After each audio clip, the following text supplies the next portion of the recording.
The historically troublesome term for commentators, both ancient and modern, the passage quoted above from Surah 573, is the phrase Thalith Thalathatin, one of three, sometimes translated as third of three, that Allah is the third of three. Say not that Allah is third of three. Scholars have not heretofore, so here he's admitting he's going out on his own here, recognized it as reflecting an epithet of Jesus the Messiah, common in mainstream Christian Syriac homiletic texts in the adjectival form plethia, meaning one of three, treble, trine, and referring to Jesus the Son of God as one of three in the Trinity, and is typologically characterized by three on account of having spent 3 hours on the cross and 3 days in the tomb, just as Jonah spent 3 days in the belly of the whale. Once the phrase is recognized as an Arabic rendering of the not uncommon Syriac epithet for Jesus the Messiah, the two verses quoted above, Surah Al-Ma'idah 72 and 73, Surah 5, can be seen to be affirming the same judgment about the infidelity of those who say in the Quran's polemically inspired rendering, God is the Messiah, Mary's son, or God is one of three. Now, what we need to understand here, what I'll try to explain to you why this is relevant.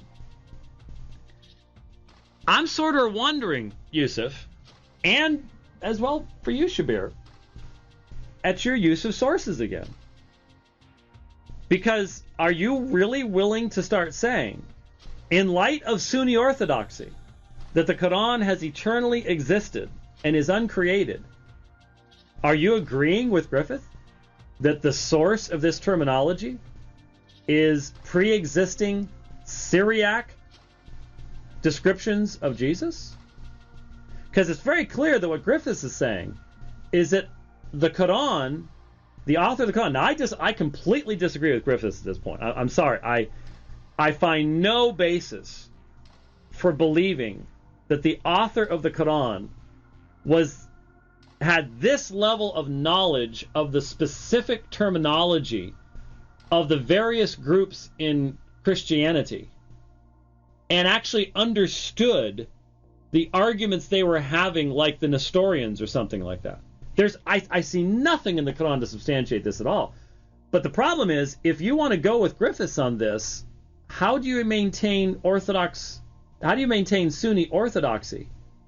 Because Griffiths' perspective is clearly that the Quran is drawing from this source and this source and this source and this source, and drawing all these things together and compiling these things together. I thought this was, well, it's ironic. We're right at the end of Ramadan, so we're in the week where Muslims argue about which day Laylat al-Qadr is. And why is Laylat al-Qadr so important? Because Laylat al-Qadr is the night upon which the Quran was sent down to Jibreel as a body. And it's the night of power.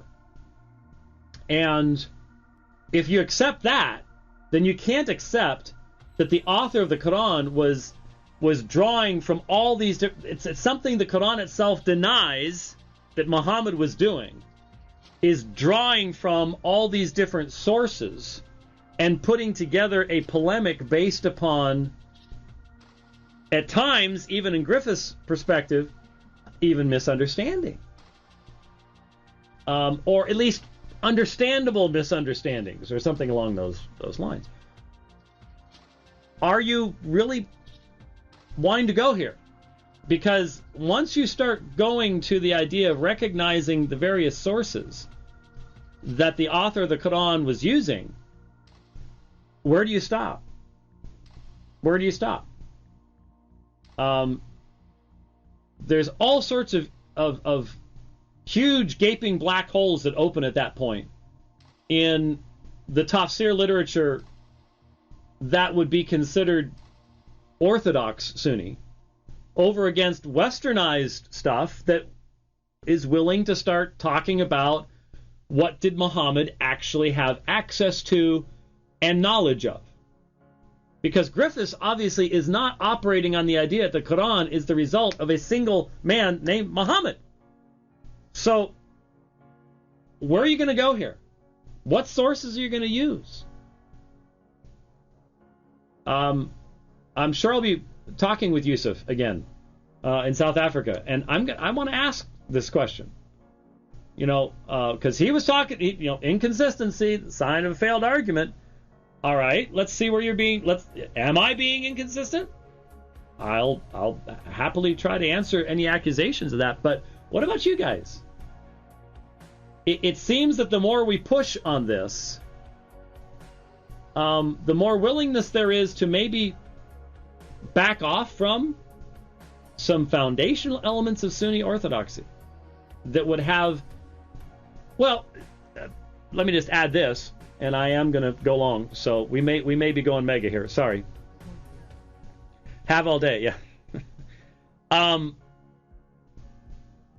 I had a really neat opportunity to speak in Denver on Sunday, and I've had some conversations recently there with a Muslim afterwards, who, by the way, is an avid listener of the Dividing Line. I had a Muslim, I didn't tell you about this. I had a Muslim come up to me at L2 Church in Denver on Sunday morning, and in his notes, he quoted to me from what I said on the June 23rd Dividing Line. We have a very interesting audience. And if you're listening, my friend, I appreciate our conversation. But I think you would have to admit, because I couldn't honestly identify you, because I don't think you gave me your last name anyways. But you got to admit, I agreed with you. Nominalism is a big thing. I appreciate the fact that you resonated with much of what I was saying. Believing Muslims, talking with believing Christians, that's an important thing. But you got to admit, you're not an Orthodox Sunni Muslim. You pretty much dismiss the Hadith. Now, there's more people out there. I wish I remember what the name of the. I'm gonna go ahead and close this and see if I can find it.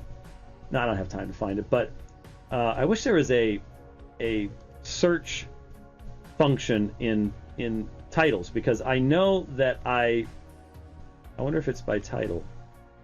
I read a book via Kindle just recently on the Hadith, and basically the Muslim author was arguing that what we need to do, and this was a book recommended by Shabir Ali, and I need to track it down. The name of it has escaped me, but anyways, it was a Muslim author who was basically saying we need to really rethink the Hadith and our commitment to it. And I was asked, is there any possibility for Reformation